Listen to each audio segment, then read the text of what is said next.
Well, with the start of July came the welcome windfall of subsidies, which has fed through to providers' bank accounts.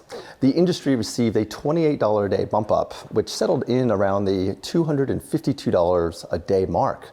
Now, as we approach October 1st, providers will need to ensure they are putting those increases to work as they align their workforce to deliver on the mandated care minute targets, which will be actively policed by the Safety and Quality Commission for compliance from October 1st. Now, as the AMOs made reclassification progress through the month, we did see the reported June figures come up from what was reported last month. This is because all reclassifications are backdated to the date of request, even if it takes a few months for the AMOs to get to your services and review those consumers. Now, with that hustle, the June claiming activity came up from 4% when reported this time last month to settle in around nearly 8%, a more expected volume. However, this month the AMOs seem to achieve more reviews within their targeted 28-day SLA, and as we report in July, they are tracking above the 7% mark.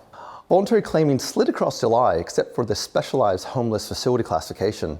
We are attributing the voluntary slowdown to the commencement of the target setting period, with many providers shifting their claiming behaviors to a more balanced approach aligned with the workforce strategy and availability.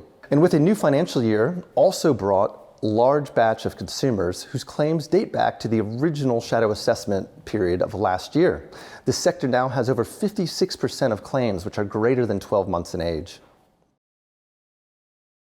Permanent admissions picked up slightly across July, landing just short of 88% occupied bed days in the month. However, the trend of short stay admissions stepped up to 23% of all consumers at admission.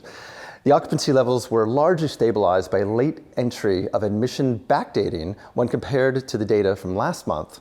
As providers can retrospectively enter admissions to Medicare, we always see around 10% uptick in the following month due to this latency effect. However, new permanent admissions slid over the month, with their spike usage being largely similar to the previous month. And the profile of a residential admission is a slightly older 85-year-old consumer. Well, providers got straight to work on spending their windfall gains and care subsidies, cashing in on their workforce and care minute performance. However, the industry ADS sitting at $252 a day in subsidies, this indicates the sector would still need to be nearly 202 minutes per day worked in direct care time. So direct care time is moving in the right direction. It jumped nearly 4% to just over 190 minutes delivered on a per resident per day basis. The RN minutes, which supports that RNs are becoming harder to find in the current environment, jumped almost 2% to 32.8 minutes worked on a per resident per day basis.